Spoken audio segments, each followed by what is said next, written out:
For some reason, I put on deodorant before I started this video, as if you'd be able to smell me.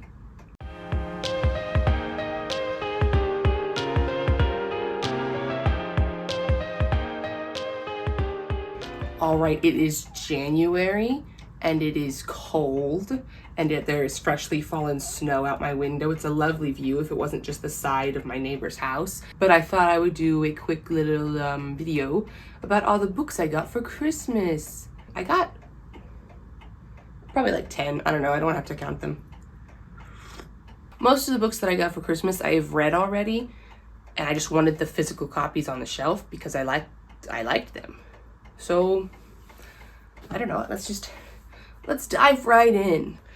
First, I got a, let's see, how should I do this? I got a set, this trilogy, that I thought was pretty good. It's very low-key fantasy. If you don't think you like fantasy, but you want to like try, you'd probably like these books, because the only reason that it's classified as fantasy, in my opinion, is because it's marketable and because it's made up places and peoples and like nations and stuff like that. So also there's a king and stuff, which I guess there are monarchies in the real world, just not in America. Anyway, this first book, her name is Sage, the main character. I think it's Sage Fowler. I've read this at the beginning of the year, so it's hard to remember. I'm trying my best. Her name is Sage Fowler. She starts working with a matchmaker because the matchmaker is like, oh, you're hopeless. You're never gonna find someone that can deal with you, so you might as well work with me. And she is going on a trip to the castle or something to do like the big matchmaking for all of the royalty and the dukes and the high up people, the knights, all that stuff. So they're taking a whole bunch of girls to the castle and they're being escorted by a bunch of guards, and then something goes sour and she starts getting a little bit of a crush on some guy, and then something happens and she's like, oh, you've betrayed my trust and now I hate you. But then they don't hate each other because there's another book and then another book. And honestly, also in all three of these books, let's see if I can do it this way. In all three of these books, she has a different job. Like, she's the matchmaker in this one, and then she's like the king's tutor in this one, and then she's leader of offshore relationships or something, whatever that's called, where you're like a diplomatic something or another. And she's like, I don't think she's qualified for any of those jobs really, but the king is like, this is what you're gonna do now because it supports the next book. Anyway, yeah, good book, good twist that you don't see coming. This one, probably the best one, has a sad ending. Well, it has a good ending, but there's a sad part right before the ending. There's a lot of, I don't know, it was a good series. One of the other reasons that I really, really liked this is because, for one thing, it's like, in terms of spice, it's not spice free, because if we were talking about spice in the literal definition of anything romantic happening. So there is kissing and there is flirting and like steamy kissing scenes or whatever. So it's steamy, we'll say it that way. But there's all closed door. And also, this is my personal preference, and you don't have to be like me, that's fine. But the main characters don't tango until they're married. And I just think that's really sweet. And I don't know. I like the series, so I have it on my shelf now. This is a book I've never read, but I've wanted to read it because it seems really good and I've heard really good things about it. The Heaven and Earth Grocery Store. I didn't say the titles of those. I hope you can read. If you can't read, like, I really doubt that of the 9 people that are subscribed to my channel, any of you are blind. But it's The Trader's Kiss, The Trader's Ruin, and The Trader's Kingdom. I think it's called like the Trader's Heart series or something like that. Anyway, that's the last series of books. This one's The Heaven and Earth Grocery Store. I was really interested in this book because it's about this community of African-American and Jewish immigrants that are in this community that's like so closely knit. And there's, I think it's deaf maybe? Let's see. Yeah, the state comes looking for a deaf black child, claiming that the boy needs to be institutionalized. And so the Chicken Hills, which is the place, Chicken Hills residents are like, nope, we're going to keep him safe. And then, oh yeah, let's see here. They found a skeleton, and it's the boy, and it's just this whole story. I don't know. I'm just really excited about that. So yeah, that's another one. I will recommend this book to every single person I ever meet until the day I die.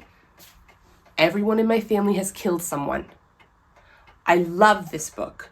I tell you, the way this book had me in a chokehold. I read it again right after we got it. I started it on January 1st. I finished it on like the 3rd, which is, I don't read books quickly because I don't have the time. But my husband was also home, so that makes it easier. But anyway, I read this book twice.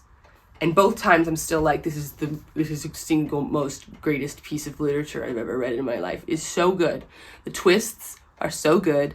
And I tell you what, okay, if you read this book, most of the bad reviews are DNFs, because somewhere in the middle, you get probably about like this much in. This is page, we're just gonna go 80. So about 80 pages in, it starts to slow down a little bit, and it doesn't really start picking up until about page, we'll just call it 160. So you got this much where it's like stuff is happening, stuff is still interesting, but it's a lot slower. But then you get stuff that's picking up, and it slowly picks up, and then boom, this last half, 215 we'll call it. Page turner. Can't stop it. Please read this book. I love it. Anyway, I got this book, which I read, and I haven't read this book, Everyone on this Train is a Suspect. And so you should read both of them. I've never read this one. It's probably awesome. All of the reviews that I saw from it say that it's better than the first one. And so I'm so excited. I could throw up.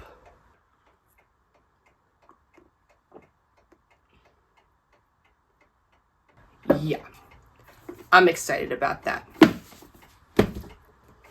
This next one hasn't even been taken out of the box yet. This is the Red Rising series, and I have none other than Natalie Hoover to thank.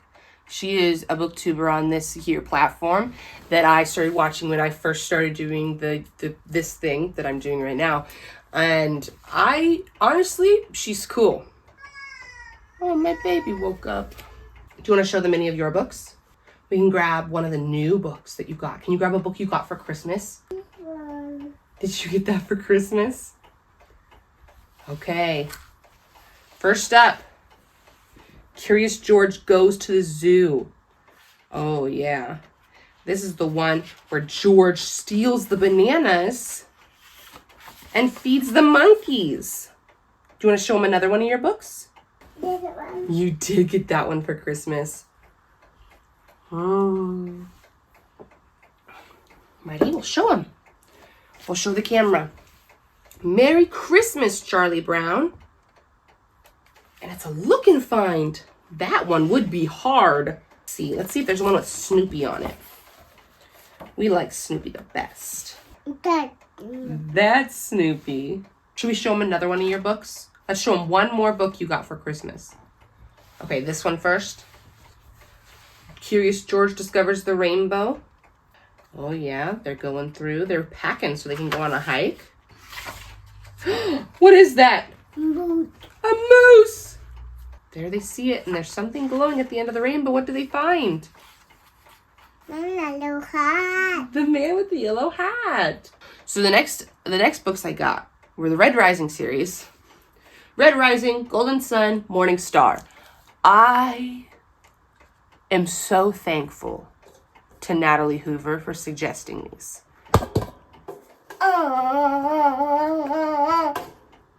You gotta be careful. I'm so thankful to Natalie Hoover for suggesting these, because I tell you what, my brain absolutely melted.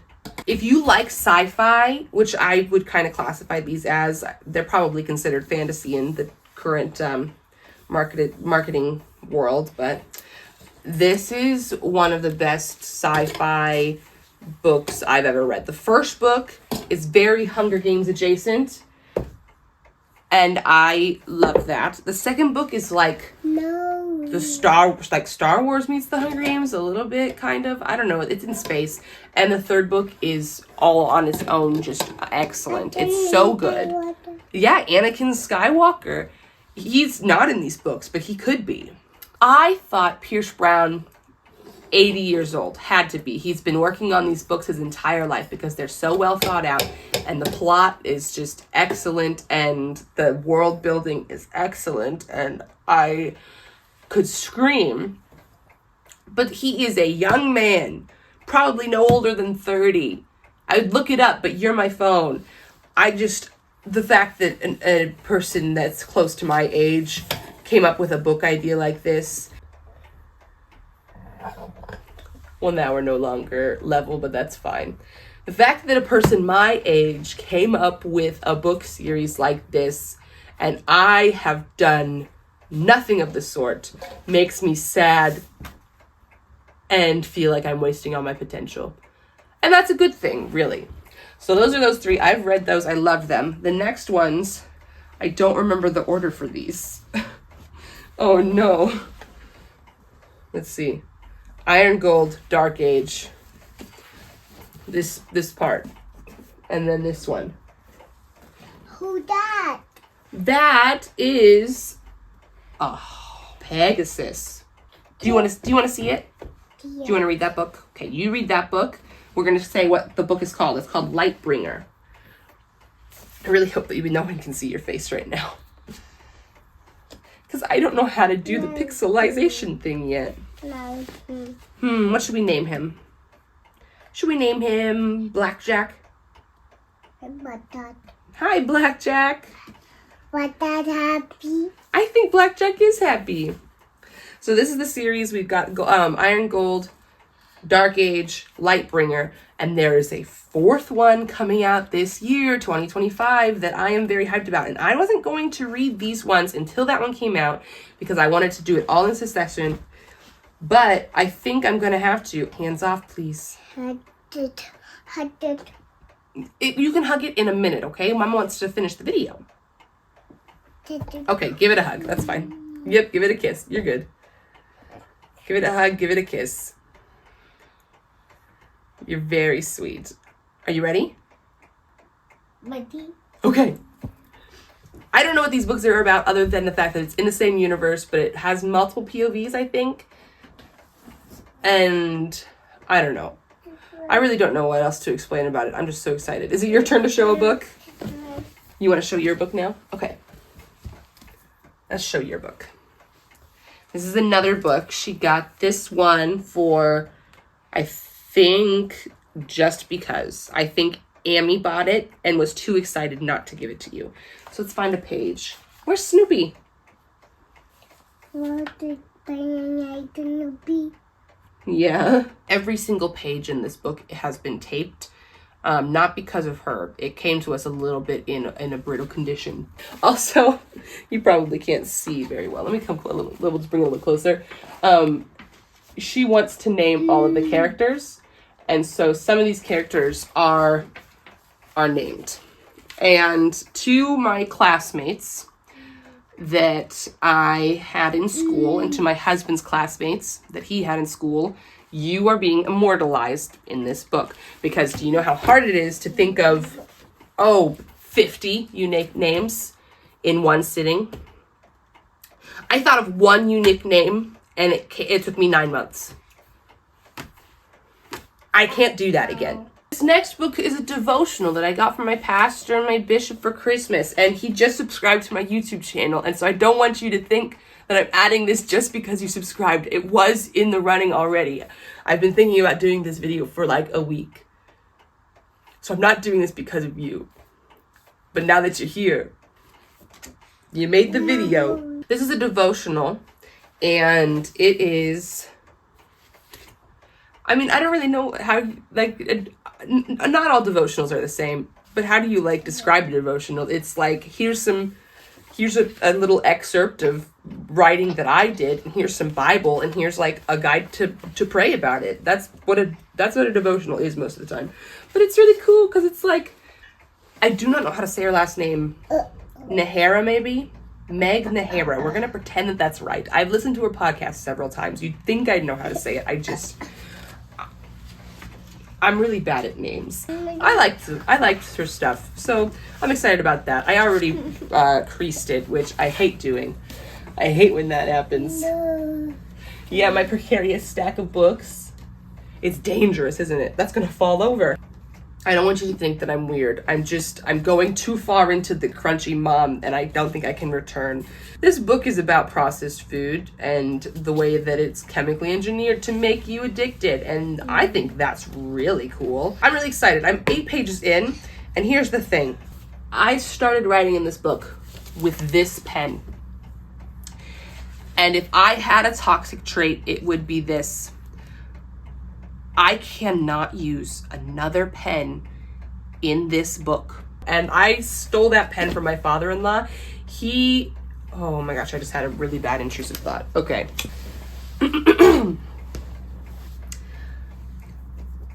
Anyway, stole the pen from my father-in-law. He is a picky pen person. Can you close it for me? And he exclusively uses those pens at work. No one else is allowed to use those pens. He has a hoard of those pens in a cup at home. And because I wanted to write in this book, I borrowed one. And then I started writing in the book, and I was like, oh no, I have to steal this pen. And so he doesn't know I stole a pen. He does have 8 million of them, so it is not going to affect him until, 10 years from now. And my mother-in-law knows that I stole the pen, so really, is it that bad? I don't know, probably. You know what? Give me a second. If I have a toxic trait, it's that the pen that I use in a book is the pen I will use forever. My husband made this pen. Isn't that cool? That's my Myrtle pen. This is my taking notes on the videos that I listen to on YouTube pen. This is my I'm writing in this book pen. This is my creative writing journal pen. I'm not going to open that. That's embarrassing. Nothing in there is good. My husband says they're good. He doesn't know it, but it was in the fine print of our marriage license that he has to compliment me on everything I do ever. So he's been brainwashed to think that everything I do is good. So he's lying to me, obviously. I just wanted to talk about what I got for Christmas and what I'm excited to read. I'm excited to read all of them. I'm excited to read. Okay, I'll flip this. I never said the title. I'm so bad at saying the titles. This is Ultra Processed People. I just wanted you to know what I got for Christmas, what I'm excited for. It's not like it matters, but it's like, oh, I could make a video about that, so I might as well. Also, because it's bothering me, I need you to know that I did not set up, any of this. You can't see the other 2 shelves above this one, but this is not my setup. I didn't choose this. My husband, so when we rearranged our books to do the books in the bedroom and then the books we needed to it was a mess. It was awful. So we took all of the books off of the shelf. And so my husband, who is a chronic rearranger, this is like the 3rd rearrangement of our living room that we've had in 2 weeks, probably. He said, let's arrange the bookshelf. I was like, let's put nonfiction on the top, and then we'll put the historical fiction here and the science fiction there, and then all of this other stuff here, blah, blah, blah. I was doing like something that made sense. And he said, no, let's do it most likely to read on the bottom shelf and least likely to read on the top shelf.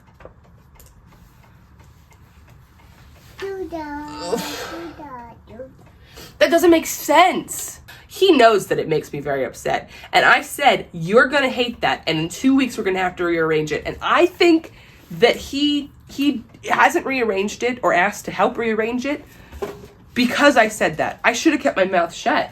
But anyway, I'm not triangulating. It's just frustrating. And he knows it. I complain about it all the time. And by all the time, I mean once a month, probably. I don't know why I just keep talking. Sometimes when I start a video, here's the thing. I talk to myself all day long. So sometimes it's nice to have something to talk to, even if it is, once again, an inanimate object. So that's why I yap so much. Well, I guess that's all. Stay warm. Make a snowball. Throw it at that mean neighbor kid. maybe have a scoop of ice cream just to really rebel against the season. Bye! Do you want to say bye to the camera?